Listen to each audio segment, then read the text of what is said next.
he talks about how he was over, I don't know how many Satanists, call them churches. He was like the bishop. You gotta be kidding me. What was in her heart? You don't know what sin she'd committed. You don't know how much unbelief was there. You don't know whether she hated her husband. I don't think so. Why would anybody spend so much time ranting and raving about something that they don't believe in? Really? Welcome to Skeptics Brewpub with Brother Brewer. And welcome to Skeptics Brewpub. This is episode 9 on July 11th, 2016. I'm your host, Brother Brewer, and joining me tonight all the way from the glorious left coast is the one and only, the man, the myth, the legend, the HNIC himself, Ishmael Brown. Ishmael, how you doing tonight? What's up? I'm doing good, man. How are you? Oh, well, doing pretty good, all things considered, man. I mean, last week was a hell of a week. I don't know. Yeah, it was. I mean, because we had the Alton Sterling in Baton Rouge on Tuesday, then Philando Castile on Wednesday, and then the Dallas shooting, and then a few other things that happened on after that I may touch on a little bit later, like with Bobby C. Did you hear about what was up with him? Yeah, I did. No Illusions posted about it.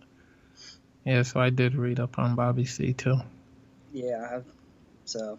That was a heck of a week, and then we lost John Karpf on Friday, and it was crazy. But I'm telling you, the shootings in particular last week, man, those really got to me. I sat and watched the footage on the Alton Sterling, and I started following the newscast, and on his in particular, I mean, it was like they immediately started trying to dig up dirt on him because, I mean, within an hour of the shooting.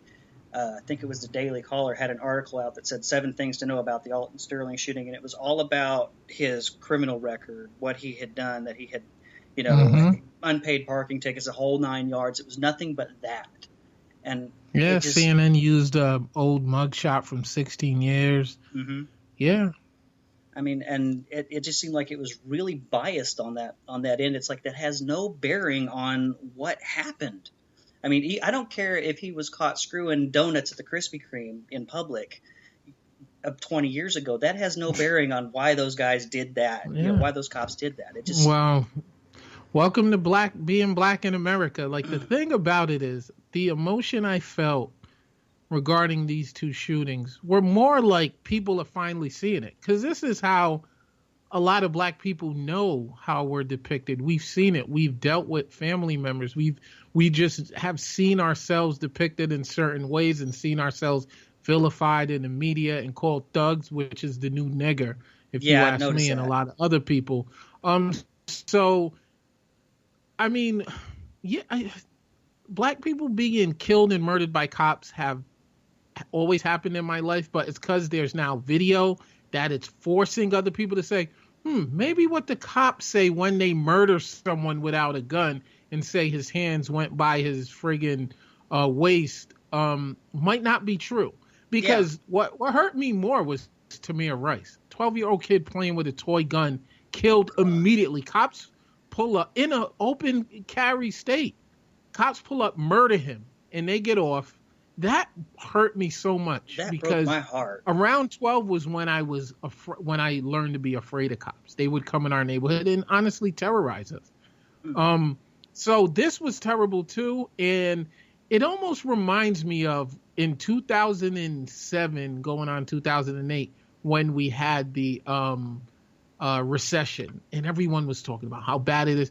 Being a poor African American, you're like, well, I don't know how much it changed for us. It just, the middle class started feeling what we felt most of my life. I mean, I was homeless for a while when I was a child, when I was 10 or 12. And so this was, it was like almost like America finally can't look away. I'm not even saying can see it, because they always could see it if they were looking and gave us the benefit of the doubt. But they finally can be like, maybe something is going on. But for black people, we knew this. And the emotion is finally the rest of the country is feeling it. Just like 2007, finally, the middle class is being hurt. finally you guys understand poverty in America, because we've been feeling it our whole lives. So yeah, that's kind of it was a weird kind of. It wasn't necessarily. I mean, I felt for these men who died, and it did affect me emotionally. But I've been affected by, you know, Trayvon with a bag of Skittles in a iced tea lemonade being followed and then murdered too. So yeah. Yeah. That the Tamir Rice one, man, that one really. I mean, I watched the footage. My oldest son is like, he's about to turn 9 this week. I mean, and it could have, you know, looking at that and thinking, you know, what if that was my kid that was out there and this happened to? That, and then they get off. I mean, they didn't. And it's even, justified. They did not. They didn't. What? These guys didn't even pop up and say, you know, stop or I'll shoot. It was just they immediately rolled out of the car, guns blazing, and opened fire.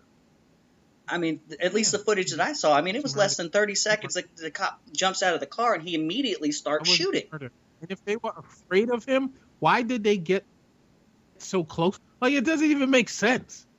If he was an active shooter, even though he wasn't, let's pretend, because why else would you murder someone that fast? Why would you get so close? You have a partner in your car. If he was shooting, your partner is dead. Like, you rolled up next to him. Yeah, I mean, anyway. But that, and then with Sterling too, the I footage. Why that's. Go ahead. Sorry. No, I was just going to say that the footage I'm watching, the guy, yeah, he was struggling. I would be too if I had two big guys, you know, on me like that. And then when they reach in, and apparently there was a pistol on him, but when you watch the video and the cop goes in and pulls that out, he has to jiggle the guy's pocket to get this thing out. There was no way he was reaching for that. He would not have been able to pull it at all. I mean, it was totally uncalled for. But I've watched my social media blowing up, and I'm here in Walmart Mecca, which is a little bit more civilized than the rest of Arkansas. But where I grew up, I mean, SPLC says that there are 21 hate groups here in Arkansas. 11 of them are within a half-hour drive of where I grew up. That just tells you about the area I lived in. But I mean, these people are coming on and saying, well, he shouldn't have had the gun in the first place because he was convicted of this and that and whatnot. It's like, who cares? He didn't need that has no bearing on the guy. They didn't know he had a gun when they started treating him that way, and even if he does, that doesn't mean death. Exactly. And the store owner said that no, there was no problem with him. He had permission to be there from the store owner. They were friends. Apparently it was an anonymous call that came in and said there was someone waving a gun. Police 101. Homeless guy who called it in, I guess. Yeah, but Police Officer 101, if you come up on somebody and there's no active threat, you question. You don't just come in guns blazing, get on the ground, whatever. It just that doesn't make sense. And they didn't even come with their gun out. Like, if you think he has a gun, they didn't. They were treating him like what? I don't know. Oh, that one. And then I think the worst one, Philando Castile. I mean, that kid did everything right. I mean, as far as that stop went, the officer came up. He told the officer, "Look, I have a weapon in the car. I have a concealed carry permit." He told the officer where the weapon was, everything. And the cop says, "Okay, I want to see some ID." He goes to reach for his wallet. The cop basically gets nervous for whatever reason, pulls his gun, and as he's bringing his hands back, that's when the cop opens fire. There was no threat. The guy had no criminal record, nothing. And then I turn around and I'm looking on some of these news feeds. And I'm again, seeing, in an open carry state.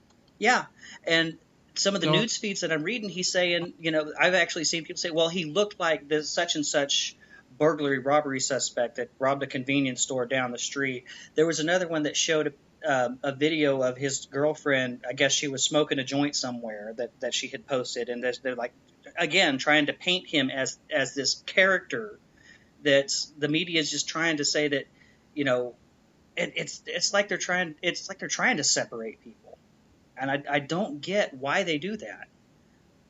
And even with the Dallas shooter, I mean, there are what that guy did was, I think that was uncalled for, but. He obviously had mental issues. He was an Army veteran. I think he was a combat veteran, if I'm not mistaken. But there were several pictures of him in army fatigues. There were pictures of him in plain clothes. But the picture that everybody in the media is showing is him in the African outfit given the black power fist. None of the other pictures, nobody knows about his military history, that PTSD might have been involved with this.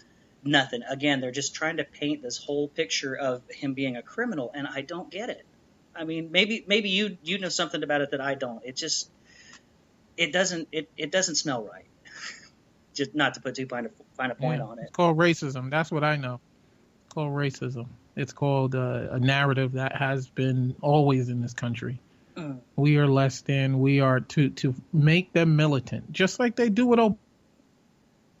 Obama's a Harvard-educated guy, the president of the fucking United States, and how is he treated?